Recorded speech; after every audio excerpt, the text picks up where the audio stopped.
Channel. ಎಂತ ಗೊತ್ತುಂಟಾ, ನಾನು ಇವತ್ತು ಎಲ್ಲಿಗೆ ಹೋಗ್ತಾ ಇದ್ದೇನೆ ಅಂದರೆ ಮೈನ್ ಹಣ್ಣು ಕೊಯ್ಲಿಕ್ಕೆ. ಬುತ್ತಿ ತಗೊಂಡಿದ್ದೆ, ನೋಡ್ತಾ ಇರ್ಬೋದು. ನನ್ನ ಜೊತೆ ಇವಳು ಬರ್ತಾ ಇದ್ದಾಳೆ. ಮಳೆಗಾಲ ಮುಗ್ದಾಯ್ತು ಅಂದರೆ ಇವಾಗ ಮಾವಿನ ಹಣ್ಣಿನ ಸೀಸನ್ ಎಲ್ಲ ಮುಗ್ದಾಯಿತು. ಆದರೂ ನಮ್ಮನೆ ಮರದಲ್ಲಿ ಮಾವಿನ ಹಣ್ಣು ಉಂಟು. ಅಂದರೆ ಅದು ಲಾಸ್ಟ್ ಬಿಟ್ಟದ್ದು. ಇವಾಗ ಅಂದರೆ ಇನ್ನೊಂದು ಮರ ಉಂಟು, ಅದರಲ್ಲಿ ಮಾರ್ಚ್ ಏಪ್ರಿಲಲ್ಲೇ ಎಂಡ್ ಆಯಿತು. ಆದರೆ ಈ ಮರದಲ್ಲಿ ಮಾತ್ರ ಜೂನಿಗೂ ಮಾವಿನ ಹಣ್ಣು ಇಟ್ಟಿದೆ. ಮೊನ್ನೆ ಯೂಶ್ವಲಿ 1 ಚೀಲ ಆಗುವಷ್ಟು ನಾನು ಕೊಯ್ದಿದ್ದೆ, ಅದು ವಿಡಿಯೋ ಮಾಡಲಿಕ್ಕೆ ಆಗಲಿಲ್ಲ. ಹಾಗೆ ಮತ್ತು ಇವತ್ತು ಕೊಯ್ಕೊಂಡು ಬರುವ ಅಂತ ಅವಳು ಕೊಕ್ಕೆ ತೊಗೊಂಡು ಬರ್ತಾ ಇದ್ದಾಳೆ. ಹಣ್ಣು ಮಾತ್ರ ತುಂಬ ಟೇಸ್ಟ್ ಉಂಟು. ಅಂದರೆ ಕಾಯಿ ಉಂಟಲ್ಲ, ಅದನ್ನು ಮರದಲ್ಲಿ ನಾವು ಕೊಯ್ಕೊಂಡು ಬಂದರೆ ಹುಳ ಆಗೋದಿಲ್ಲ. ಹಣ್ಣಾದರೆ ಹುಳ ಆಗೋದಿಲ್ಲ. ಮತ್ತು ಮರದಲ್ಲಿ ಅದು ಹಣ್ಣಾದರೆ ಹುಳ ಆಗುತ್ತೆ. ಅದು ಈ ಕೊಕ್ಕೆ ಆಗೋದಿಲ್ಲ, ಕತ್ತಿ ಕೊಕ್ಕಿ ಬೇಕು. ನೋಡಿ, ನಾವು ಇಲ್ಲಿ ಗೇಟ್ ಹತ್ರ ಬರಲಿಕ್ಕಿಲ್ಲ. ನಾವು ಬಂದ ತಕ್ಷಣ ಓಡಿ ಬರ್ತೀವಿ. ಅದು ಯಾರು ಗೇಟ್ ತೆಗಿತಾರೆ, ನನ್ನ ಮನೆಯೊಳಗೆ ಹೋಗಬೇಕು. ಇವಾಗೆಲ್ಲ ಹಲಸಿನ ಹಣ್ಣು ಕೊಳೆದು ಬೀಳುತ್ತಲ್ಲ, ಅದು ತಿನ್ನಲಿಕ್ಕೆ. ಮತ್ತು ಏನಕ್ಕಲ್ಲ, ಬಾಗಿ ಟೈಮಲ್ಲೆಲ್ಲ 2-3 ದಿನ ಅದು ಮನೆಗೆ ಬರೋದಿಲ್ಲ. ಇದು ಎಲ್ಲ ಇರ್ತಾವೋ ಗೊತ್ತಿಲ್ಲ. ಬಾ ಬಾ, ಹಾಂ ಓಡು ಬಾ, ನಾವು ಹೊಡೋದಿಲ್ಲ. ಬಾ. ನನ್ನ ಕೈಯಾಗ ಹೆಡ್ಗಿ ಇತ್ತಲ್ಲ, ಅದನ್ನು ನೋಡಿ ಹೆದರ್ಕಂತಿತ್ತು. ನಾ ಇಲ್ಲಿ ಹೊಡಿದ್ನ ಇಲ್ಲ. ಬಾ ನಾ ಆಚೆ ಹೋಗ್ತದೆ. ಹಾಂ ಹೋಗು.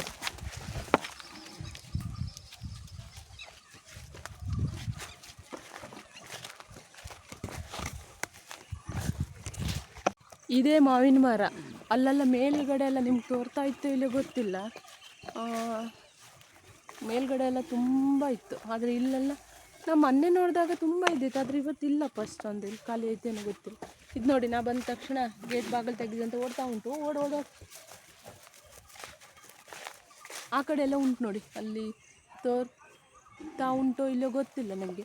ಕೆಲವುದೆಲ್ಲ ಏನು ಗೊತ್ತಿತ್ತಾ, ಇನ್ನೂ ಚಿಕ್ಕವು, ಬೆಳೀಲಿಲ್ಲ. ಅಷ್ಟು ಚಿಕ್ಕವು ಇನ್ನು ಕೆಲವುದೆಲ್ಲ ಬೆಳೆದಿದೆ. ಎಷ್ಟಾಗುತ್ತೆ ಅಷ್ಟು ಕೊಯ್ಯೋದು. ಎಲ್ಲ ಗಂಟಿ ನೋಡಿ ಮೇಯ್ತಾ ಇದ್ವಿ. ಮಳೆ ಬಂತಲ್ಲ, 1-2 ಹಸಿರಾಗಿದೆ. ಇದು ಪೂರ್ತಿ ಯಾರು ಸಹ ಗದ್ದೆ ನೋಡೋದಿಲ್ಲ. ಒಳ್ಳೆ ಚಂದ ತೋರುತ್ತಲ್ಲ ಹಸಿರಿಂದ. ಏಯ್ ಬಾ ಆ ಗಂಟಿ ಎಬ್ಬು ನಿಶ್ಮಿತ, ಅದು ನಮ್ಮನಿಂದಲ್ಲ. ಚಂದ ತೋರುತ್ತೆ ಹಸಿರು. ಒಂಥರ ಖುಷಿ ಆಗುತ್ತೆ ವಾತಾವರಣ.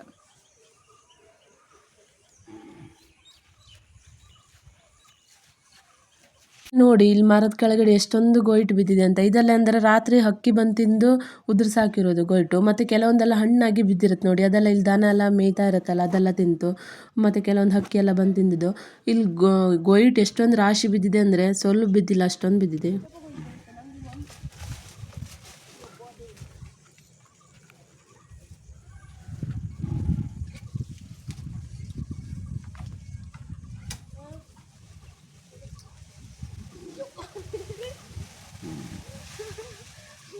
ಎಷ್ಟು ಶಕ್ತಿ ಪ್ರದರ್ಶನ ಮಾಡಿರ್ಬೋದು.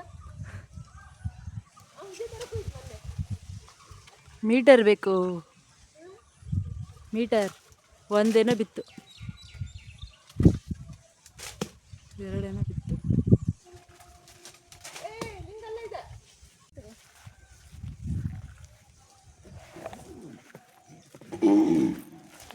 ಎಂತ ಗೊತ್ತುಂಟಾ, ಇಲ್ಲೊಂದು ದನ ಉಂಟು. ನಾವು ಕೊಯ್ದ ಹಾಗೆ ಅದಷ್ಟು ತಿನ್ಕೊಂಡು ಹೋಗುತ್ತೆ.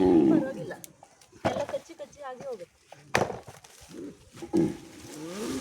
ಇಷ್ಟು ಮೆಣಕೆ ಕೊಯ್ಲಿಕ್ಕೆ ಹೋದ್ರೆ ಒಂದು ದೊಡ್ಡ ಎಂಕಲ್ ಮುರಿದೆ ನೋಡಿ. ಇದೊಂದು ಫೋಟೋ ತೆಗಿ.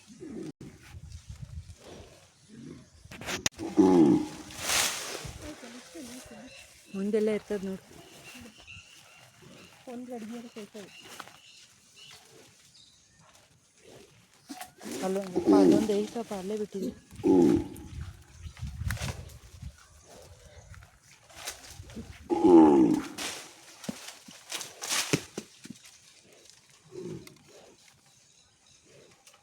ಈ ಕೊಕ್ಕೆ ಉಂಟಲ್ಲ, ಇದು ಕಬ್ಬಿಣದ ಕೊಕ್ಕೆ. ಇದು ಲೈಟ್ ವೆಯ್ಟ್ ಉಂಟು ನೋಡಲಿಕ್ಕೆ. ಆದರೆ ಮರಕ್ಕೆ ಹಾಕಿ ಕೊಯ್ಯಬೇಕಾದ್ರೆ ಎಷ್ಟು ವೆಯ್ಟ್ ಆಗುತ್ತೆ ಅಂದರೆ ನಮ್ಮ ಮರ ಅಲ್ಲಾಡಿಸ್ಲಿಕ್ಕೆ ಆಗೋದಿಲ್ಲ ಎಂಕಲು, ಅಷ್ಟೊಂದು ವೆಯ್ಟ್ ಆಗಿದೆ. ಇದು ಮರದ ಕೊಕ್ಕೆ ಎಲ್ಲ ಬರುತ್ತೆ ನೋಡಿ, ಈಗ ತೆಮೆನ ಕೊಕ್ಕೆ ಎಲ್ಲ, ಅದರಲ್ಲಾದರೆ ಕೊಯ್ಯಲಿಕ್ಕೆ ಅಂದರೆ ಹಲ್ಲು ಕಟ್ಕೊಂಡು ಕೊಯ್ಯಲಿಕ್ಕೆಲ್ಲ ತುಂಬ ಆಗುತ್ತೆ, ತುಂಬ ಈಸಿ ಆಗುತ್ತೆ. ಆದರೆ ಇದರಲ್ಲಿ ನನಗಂತೂ ಕಷ್ಟ. ಕೊಯ್ಯಬೇಕಿದ್ರೆ ಸಾಕಬೇಕನ್ಸಿ ಹೋಯಿತು.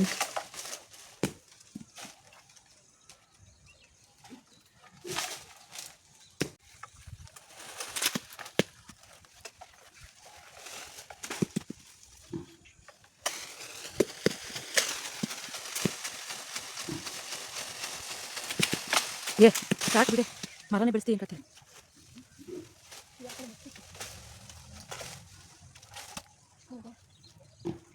ಅದು ಲಾಸ್ಟ್ ಫಸ್ಟ್ ಈಗ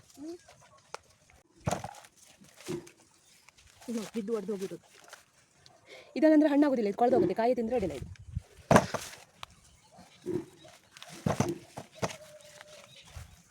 ಇದು ನಾನು ಕತ್ತಿಯಲ್ಲಿ ಕೊಯ್ಯುವಾಗ ಕತ್ತಿದಾಗಿದ್ದು ನೋಡಿ ಇದು.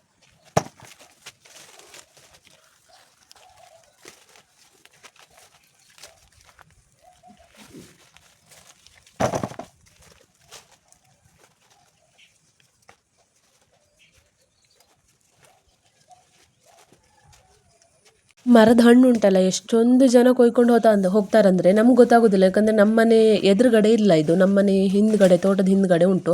ಇದು ಮರ ಪೂರ್ತಿ ಗದ್ದೆಗೆ ಹರ್ಕೊಂಡಿದೆ, ಅಂದರೆ ನಮ್ಮ ತೋಟದ ಒಳಗಡೆ ಇಲ್ಲ, ಪೂರ್ತಿ ಗದ್ದೆಗಿದೆ ಇದು. ಮತ್ತು ಮಾವಿನಕಾಯಿ ಎಲ್ಲ ಆಗೋದಂದರೆ ತುಂಬ ಆಗುತ್ತೆ, ಸಿಕ್ಕಾಪಟ್ಟೆ ಆಗುತ್ತೆ. ಇದು ಕೆಳಗಡೆ ನಿಂತ್ಕೊಂಡು ಸಹ ಕೊಯ್ಬೋದು, ಅಷ್ಟೊಂದು ಕೆಳಗಡೆ ಎಲ್ಲ ಮಾವಿನಕಾಯಿ ಹೋಗ್ಬಿಡುತ್ತೆ. ಈಗ ಹೋಗೋ ದಾರಿಯಲ್ಲಿ ಇದು ದಾರಿ ಆಗಿರೋದ್ರಿಂದ ಆ ಕಡೆ ಈ ಕಡೆ ಹೋಗ್ತಾ ಬರ್ತಾ ಇರೋರೆಲ್ಲ ಕೊಯ್ಕೊಂಡು ಹೋಗ್ತಾರೆ. ಹಾಗೆ ಅಷ್ಟೊಂದು ರುಚಿಯಾಗಿದೆ. ಮತ್ತು ಇದು ಹುಳ ಆಗುತ್ತಂದೆ ನೋಡಿ. ಹುಳ ಆಗೋದು ಯಾವ್ದಂದ್ರೆ ಬಾಕಿ ಟೈಮಲ್ಲೆಲ್ಲ ಹುಳ ಆಗೋದಿಲ್ಲ. ಈಗ ಒಂದು ಮಳೆ ಒಂದು ಅಥವಾ 2 ಮಳೆ ಬಿದ್ದ ನಂತರ ಇದು ಯೂಶ್ವಲಿ ಹಳ್ಳಿ ಕಡೆಯಲ್ಲೆಲ್ಲ ನಾನು ನೋಡಿದ ಪ್ರಕಾರ ಎಲ್ಲ ಮಾವಿನ ಹಣ್ಣು ಹುಳ ಆಗುತ್ತೆ. ಮಳೆಗಾಲ ಸ್ಟಾರ್ಟ್ ಆಗೋಕ್ಕಿಂತ ಮುಂಚೆ ಅಂತಲ್ಲ, ಎಂಥ ಟೇಸ್ಟ್ ಅಂದರೆ ಅಷ್ಟೊಂದು ರುಚಿಯಾಗಿದೆ ಇದು. ಮೊದಲೇನು ಗೊತ್ತಾ, ನಾನು ಚಿಕ್ಕ ವಯಸ್ಸಲ್ಲಿ ಇರಬೇಕಾದ್ರೆ ಈ ಮಾವಿನ ಮರದ ಹಣ್ಣು ಅಜ್ಜಿ ಮಾರ್ತಾಯಿದ್ರು ಸಂತೆಗೆ ತೊಗೊಂಡೋಗಿ. ನಾನು ಅಜ್ಜಿ ಜೊತೆ ಎಲ್ಲ ಹೋಗ್ತಾಯಿದ್ದೆ. ಅಂದರೆ ಈ ಮರದ ಕಾಯಿ ಉಂಟಲ್ಲ, ಕಾಯಿ ಈ ರೀತಿ ನಾನಿವಾಗ ಕೊಯ್ತಾ ಇದ್ದೆ ನೋಡಿ, ಆ ರೀತಿ ಕೊಯ್ಯೋದಲ್ಲ. ಈ ಕೊಕ್ಕೆಗೆ ಮತ್ತೊಂದು ಜರಿ ಥರ ಕಟ್ಕೋತಾರೆ, ಜರಿ ಅಥವಾ ಬಲೆ ಬರುತ್ತೆ ನೋಡಿ, ಆ ಥರದ್ದು ಕಟ್ಕೊಂಡು ಮಾವಿನಕಾಯಿ ಕೊಯ್ದಾಗ ಆ ಬಲೆ ಒಳಗಡೆ ಬೀಳುತ್ತೆ. ಅದು ಕೆಳಗೆ ನೆಲಕ್ಕೆ ಬಿದ್ದರೆ ಹಣ್ಣಾಗೋದಿಲ್ಲ, ಅದು ಕೊಳ್ತು ಹೋಗುತ್ತೆ. ಆ ಬಲೆ ಒಳಗಡೆ ಬಿದ್ದು ಒಂದು 5, 6 ಆ ಥರ ಎಲ್ಲ ಕೊಯ್ದು ಮತ್ತೆ ಅದನ್ನು ಕೆಳಗೆ ತೆಗೆದು ಇಟ್ಟು ಮತ್ತೆ ಕೊಯ್ತಾ ಇದ್ರು. ಮತ್ತು ಅದನ್ನು ಹಣ್ಣಿಗೆ ಹಾಕೋದು ಹೇಗೆ ಅಂದರೆ, ಇವಾಗ ಹುಲ್ಲು ಉಂಟು ನೋಡಿ, ಹುಲ್ಲೆಲ್ಲ ಸುತ್ತಲೂ ಹಾಕಿ, ಒಂದು ಡ್ರಮ್ ಒಳಗಡೆ ಹುಲ್ಲು ಸುತ್ತಲೂ ಹಾಕಿ ಅದ್ರ ಮೇಲ್ಗಡೆ ಮಾವಿನ ಹಣ್ಣು ಇಟ್ಟು ಡ್ರಮ್ ಮುಚ್ಚುತ್ತಾರೆ. ಅದು ನ್ಯಾಚುರಲ್ ಆಗಿ ಎಷ್ಟು ಕಲರ್ ಬರುತ್ತೆ ಅಂದರೆ ನೋಡಿದರೆ ತುಂಬ ಖುಷಿ ಆಗುತ್ತೆ. ಅಷ್ಟು ಒಳ್ಳೆ ರೀತಿಯಲ್ಲಿ ಯಾವುದೇ ಕೆಮಿಕಲ್ ಯೂಸ್ ಮಾಡದೆ ನ್ಯಾಚುರಲ್ ಆಗಿ ಕಲರ್ ಬರುತ್ತೆ. ಈ ರೀತಿ ನಾವು ಮೊದಲೆಲ್ಲ ಈ ರೀತಿ ಹಣ್ಣು ಮಾಡೋದು, ಇವಾಗೆಲ್ಲ ಮಾರ್ಲಿಕ್ಕೆ ಹೋಗೋದಿಲ್ಲಲ್ಲ, ಮನೆಯಲ್ಲೇ ತಿನ್ನೋದು. ಹಾಗಾಗಿ ಆ ರೀತಿಯೆಲ್ಲ ಹಣ್ಣು ಮಾಡೋದಿಲ್ಲ, ತಗೊಂಡೋಗಿ ಹಾಗೆ ಇಡೋದು, ಅದು ಹಣ್ಣು ಆಗುತ್ತೆ.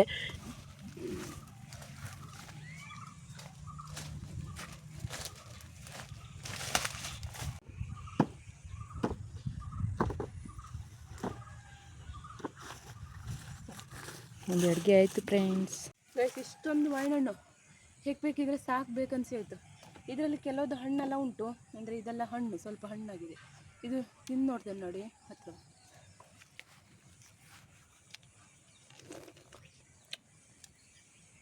ಎಷ್ಟು ರೆಡ್ ಉಂಟು ನೋಡಿ, ರೆಡ್ ಇತ್ತ ಕೆಂಪಿತ್ತ, ಆರೆಂಜ್ ಐತೆ.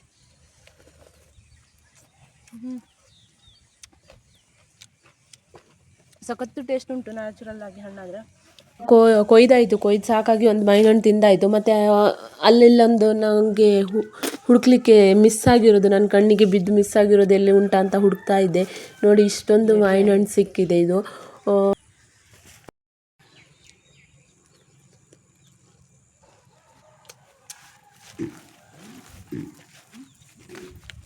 ಸಖತ್ತು ಟೇಸ್ಟ್ ಉಂಟು.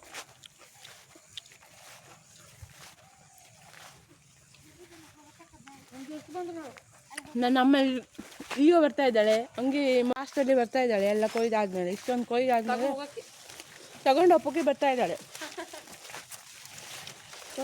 ಅಷ್ಟು ಮಾವಿನಕಾಯಿ ಕೊಯ್ದಾಗ ಎಷ್ಟು ಅಂಕಲ್ ಮುರಿದಾಕಿದ್ದೆ ನೋಡಿ ನಾವು.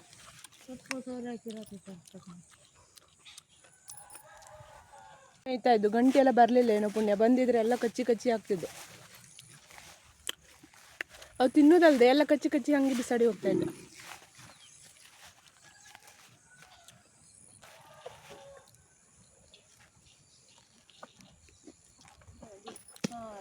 ಎಲ್ಲ ಫುಲ್ ಖಾಲಿ ಆಯಿತು. ಒಂದು ಹಡ್ಗಿ ಫುಲ್ ಸಿಕ್ಕಿದೆ, ಇನ್ನು ಉಂಟು, ಆದರೆ ಇವಾಗ ಇಷ್ಟು ಬೆಳೆದಿಲ್ಲ, ಒಂದು ಸ್ವಲ್ಪ ಎಳೀತೆಲ್ಲ ಉಂಟು.